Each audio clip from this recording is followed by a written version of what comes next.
Hello दोस्तों, नमस्कार।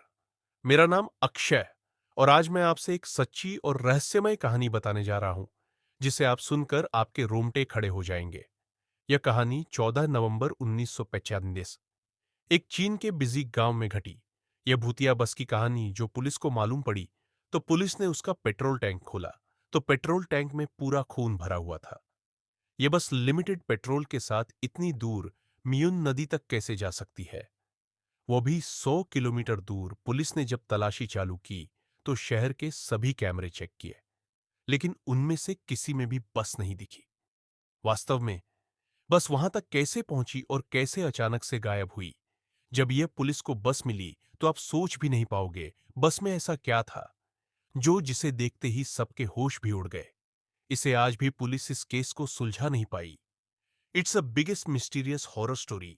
ये कोई हादसा था या कोई क्राइम, जानेंगे इस वीडियो में। अगर आपने ये वीडियो पूरा देखा तो आपको समझ में आएगा। रात को बस में सफर करने से पहले आप जरूर एक बार सोचोगे। अब ये कहनी शुरू करने से पहले ऐसे ही हॉरर, हिस्टोरिकल, मिस्टीरियस कहानी सुनाने के लिए सब्सक्राइब कर दीजिए अपने इस चैनल को। खैर, हम बात करने वाले the last bus route number 375। ये कहानी शुरू होती है 14 नवंबर की आधी रात को, करीब करीब 2 बजे। बस 375 युआनमिंग युआन बस टर्मिनस से बाहर निकलती है अपनी ड्यूटी पर। यह रात की आखिरी और अकेली बस थी और इसका आखिरी डेस्टिनेशन जियांगशान फ्रेग्रेंट हिलेस था। इस 333 बस में ड्राइवर और एक जवान लेडीज कंडक्टर पहले से ही सवार थे और कोई नहीं था। उसी रात में बहुत ठंड थी, सभी तरफ सफेद कोहरा छाया हुआ था और बहुत जोर जोर से हवाएं चल रही थी। यह पहले स्टॉप समर पैलेस के बाजू में साउथ गेट पर रुकी और जब दरवाजे खुले तो इस बस में 4 पैसेंजर चढ़े। पहले एक बूढ़ी औरत चढ़ी, उसके बाद एक नई नई शादी हुई जवान कपल चढ़े और सबसे आखिर में एक 21 साल का जवान लड़का चढ़ा। जवान कपल आगे की सीट पर बैठ गए, ड्राइवर के ठीक पीछे, जबकि बूढ़ी औरत और 21 साल का जवान लड़का बस की दूसरी तरफ दरवाजों के पास बैठे थे। फिर बस उस स्टॉप से जैसे जैसे आगे बढ़ती है, उन्हें बस इंजन की आवाज ही सुनाई दे रही थी। उसके अलावा कोई भी आवाज सुनाई नहीं दे रही थी।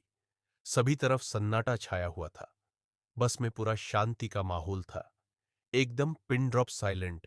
और सड़क पर कोई भी नहीं था और एक भी वाहन नहीं था। बस अपने आगे की स्टॉप पर जा रही थी। थोड़ी ही देर बाद ड्राइवर ने सड़क के एकदम बीचों बीच 2 परछाइयों को देखा, जो बस रोकने के लिए हाथ हिला रही थी।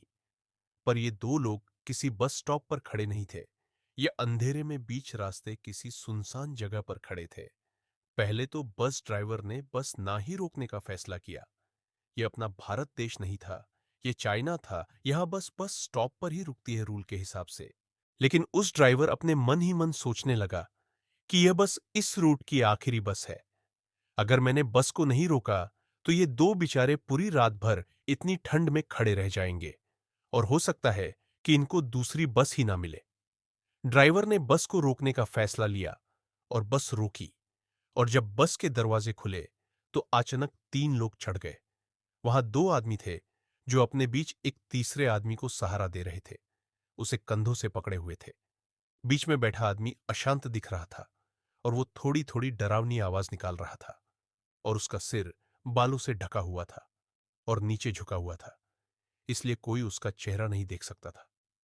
उन तीनों ने झुने पुरानी राजा राजवंश के पारंपरिक चीनी कपड़े पहने हुए थे और उनके चेहरे मौत की तरह पीले थे। उसके बाद बस वहां से चल पड़ती है। बस में सवार अन्य यात्री डरे हुए थे और एक दूसरे को घबराहट से देख रहे थे, क्योंकि एक तो 2-3 बजे, आधी रात का समय, और पहले 2 लोगों का दिखना, फिर अचानक 3 लोगों का चढ़ना और उसके बाद एकदम बदबूदार बांस और मक्खियां उनके कपड़ों पर मंडरा रही थी। तो इन दोनों पैसेंजर ने बाकी के पैसेंजर के अंदर बेचैनी सी डाल दी और वो सभी डर कर घबरा कर एक दूसरे को बोलने लगे। महिला कंडक्टर ने सभी को यह कहकर शांत करने की कोशिश की और बोली, डरो मत। वे आसपास के इलाके में कॉस्ट्यूम ड्रामा की शूटिंग कर रहे कोई हीरो या कोई एक्टर हो सकते हैं। हो सकता है कि वे काम के बाद नशे में हो गए हों और कपड़े बदलना भूल गए हों। महिला कंडक्टर की बात सुनकर सभी पैसेंजर शांत हुए। मगर वो बूढ़ी औरत शांत नहीं हुई। बूढ़ी औरत लगातार पीछे की ओर मुड़ते घबराई देखती रही और बार बार बस के पीछे बैठे 3 अनजान लोगों को देखती रही। एक भयानक सन्नाटा था। पैसेंजर में से किसी ने भी एक शब्द नहीं कहा।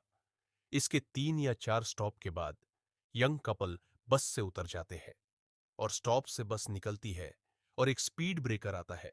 ड्राइवर और महिला कंडक्टर बातें कर रहे थे और हंस रहे थे।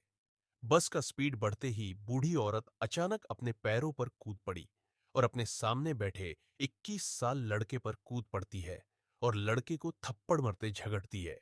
वह चिल्ला रही थी और बहुत हंगामा कर रही थी। सभी को बता रही थी कि उसने उसका पर्स चुरा लिया है। जवान लड़का खड़ा हो गया और उससे बहस करने लगा, लेकिन बूढ़ी औरत ने उसका कॉलर पकड़ लिया और ड्राइवर से मांग की कि वह उन्हें अगले स्टॉप पर उतार दे ताकि वह उसे पुलिस स्टेशन ले जा सके। जवान लड़का हक्का बक्का रह गया। जब बस रुकी तो बूढ़ी औरत ने जवान लड़के को कॉलर पकड़ बाहर खींच लिया। उन्होंने देखा कि बस वहां से चली गई और बूढ़ी औरत ने राहत की सांस ली। उस जवान लड़के ने पूछा, पुलिस स्टेशन कहाँ है? यहां कोई पुलिस स्टेशन नहीं है, बूढ़ी औरत ने जवाब दिया। मैंने अभी अभी तुम्हारी जान बचाई है। क्या? तुमने मेरी जान कैसे बचाई? जवान लड़के ने हैरान होकर कहा, वे 3 लोग आखिर में जो बस में सवार हुए वो भूत थे। बूढ़ी औरत ने जवाब दिया, जब से वे बस में चढ़े हैं मुझे उनके बारे में संदेह था, इसलिए मैं उन्हें बार बार पीछे देखती रही। ऐसा हुआ कि खिड़की से जोर जोर से हवा बह रही थी और मैंने सब कुछ देख लिया। हवा से उनके कपड़े नीचे से ऊपर उठ गए और मैंने देखा कि उनके पैर ही नहीं थे। जवान लड़के ने आश्चर्य से बूढ़ी औरत को देखा। उसे पसीना आने लगा। वह कुछ भी नहीं बोल सका। बूढ़ी औरत और उस जवान लड़के ने पुलिस स्टेशन जाकर उन 3 रहस्यमयी लोगों के बारे में बताया कि उन्होंने क्या देखा था और उन तीनों लोगों के पैर नहीं थे। ये बात सुनकर पुलिस को विश्वास ही नहीं बैठा। उन्हें लगा कि वो मजाक कर रहे और पुलिस दोनों को अपने अपने घर भेज दिया। उसके बाद 14 नवंबर 1995 की अगले दिन 15 नवंबर को एक हैरान करने वाली चीज पता चली कि रूट नंबर 375 की जो आखिरी बस युआनमिंग युआन बस टर्मिनस से निकली थी और जिसे फ्रैग्रेंट हिल्स पहुंचना था, वह बस फ्रैग्रेंट हिल्स के बस डिपो पहुंची ही नहीं। मतलब कि जिस बस को 14 नवंबर की रात को ही बस डिपो पहुंच जाना चाहिए था, वह बस अभी तक बस गायब थी। उस बस के साथ साथ बस का ड्राइवर और लेडी कंडक्टर भी लापता थे। इस घटना के बाद बस डिपो वालों ने पुलिस के पास उसे बस की शिकायत दर्ज की। अब जैसे ही पुलिस को पता चला कि बस नंबर 375 की वह आखिरी बस गायब हो गई है, तब उन्हें वह बूढ़ी औरत और जवान लड़का याद आया। फिर उन दोनों को पूछताछ के लिए पुलिस स्टेशन बुलाया गया और उन्होंने फिर से वही कहानी बताई। पर इस बार पुलिस ने उनकी बातों को पूरी तरह से सीरियसली लिया और बहुत अच्छे से सुना। मगर कहीं से बात न्यूज में वायरल हो गई और देखते ही देखते रूट नंबर 375 की बस गायब होने और उससे जुड़ी यह कहानी लोगों के दिमाग में बुरी तरह फैल गई। लोग इसको लेकर बहुत सीरियस थे और तरह तरह की बातें बनाने लगे। इधर पुलिस भी बस की तलाश में लगी थी, मगर उन्हें कोई सुराग हाथ नहीं लग रहा था। और इसी तलाशी में पुलिस के 2 दिन बीत गए और दूसरे दिन पुलिस को म्यून नदी के अंदर बस डूबी हुई मिलती। उसके बाद क्रेन से बस को बाहर निकाला जाता है और जब बस बाहर आती है तो पता चलता है कि वही रूट नंबर 375 की आखिरी बस है जो 2 दिन से गायब थी। फिर जब बस की पूरी तरह से जांच की तो उसके अंदर से 3 लाशें मिली। एक थी बस ड्राइवर की, एक लेडी कंडक्टर की और एक वो परिंदे की जिसे उन दोनों रहस्यमय इंसानों ने बीच में सपोर्ट देकर पकड़ा रखा था, जिसके बाल बिखरे हुए थे। अब पुलिस को यह बस तो मिल गई, मगर इसने इस कहानी को सुलझाने की वजह और उलझन में डाल दिया। बस में मिली वो 2 लाशें वह पूरी तरह सड़ चुकी थी और ऐसा लग रहा था कि वो तीनों बॉडीज बहुत दिन पहले से ही सड़ चुकी हो, जबकि सिर्फ 2 दिन पहले बस और ये लोग गायब हुए थे 2 दिन के अंदर। ये बॉडी इतनी कैसे सड़ सकती है? जबकि नवंबर का महीना चल रहा था और उसमें पहले से ही इतनी ठंड थी।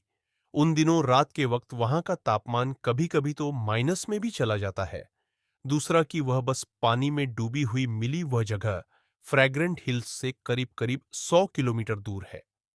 यह बात बस नंबर 333 के डेपो में बताई गई, तो डपो ने कहा कि यह हो ही नहीं सकता है कि वह बस 100 किलोमीटर और आगे तक चली जाए, क्योंकि उसमें इतना डीजल ही नहीं था कि 100 किलोमीटर तक चली जाए। ये बात सुनकर पुलिस वाले और सोच में पड़ गए। उसके बाद पुलिस फ्यूल टैंक चेक करने लग गए, तो बस में डीजल है या नहीं। जब उन्होंने उसका फ्यूल टैंक खोला, जैसे फ्यूल टैंक खोलकर देखा, तो पूरा फ्यूल टैंक ताजे खून से भरा हुआ था। और यह हादसे के बाद पुलिस ने सीसीटीवी कैमरे चेक किए, तो पता चला कि जहां से वह बूढ़ी औरत और वह जवान लड़का बस से उतरा था, वहां तक तो बस कैमरे में अच्छे से दिख रही थी, मगर उसके आगे के बस स्टॉप के किसी भी कैमरे में नहीं दिखाई दी। और ये बस कैमरे में क्यों नहीं दिखाई दी, इसका जवाब किसी के पास नहीं था।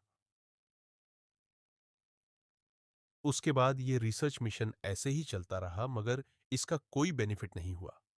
आज 2024 में इस घटना को लगभग 28 साल बीत चुके हैं, मगर आज भी इन 3-4 सवालों के जवाब किसी को नहीं मिले। पहला, कि वो 3 रहस्यमयी लोग बस में सवार हुए थे, वह कौन थे? दूसरा, बिना डीजल के वह बस आगे 100 किलोमीटर दूर कैसे जा सकती है? क्या वह बस डीजल की जगह पूरी खून से चली? तीसरा, इतनी ठंड होने के बावजूद भी सिर्फ 2 दिन के अंदर ही बस में मिली लाश इतनी सड़ कैसे गई? और चौथा, बूढ़ी औरत और जवान लड़के के उतरने के बाद वह बस आगे किसी भी सीसीटीवी में कैद क्यों नहीं हुई? कुछ लोग इसे एक अफवाह भी मानते हैं। चीन के न्यूज़पेपर ग्लोबल टाइम्स ने खुद इस खबर को अपनी वेबसाइट पर अपलोड किया है। तो सीधी सी बात है, इसमें कुछ तो सच्चाई होगी। वहीं दूसरी तरफ, जिनके बहुत सारे लोग इस घटना को सच मानते हैं, और इस घटना के बाद लोगों ने रूट नंबर 375 वह भूतिया बस है ऐसा घोषित कर दिया था। और आज इतने साल बाद भी एक कहानी चीन में सुनाई जाती है, रूट नंबर 375 के भूतिया सफर की कहानी। और आज भी लोग रात में बस सफर करने से डरते हैं। मुझे उम्मीद है कि आप लोगों को यह कहानी जरूर पसंद आई होगी। अगर आपको कहानी पसंद आई हो, तो इसे लाइक करो और कमेंट करके बताएं कि आपको यह कहानी कैसी लगी, और इसे ज्यादा से ज्यादा शेयर करें। और चैनल को सब्सक्राइब करके बेल आइकन को जरूर प्रेस करें, ताकि आप मेरी कोई भी कहानी सबसे पहले सुन सके। मैं आपसे मिलूंगा अगली कहानी में। तब तक के लिए अपना ख्याल रखिए। शुक्रिया।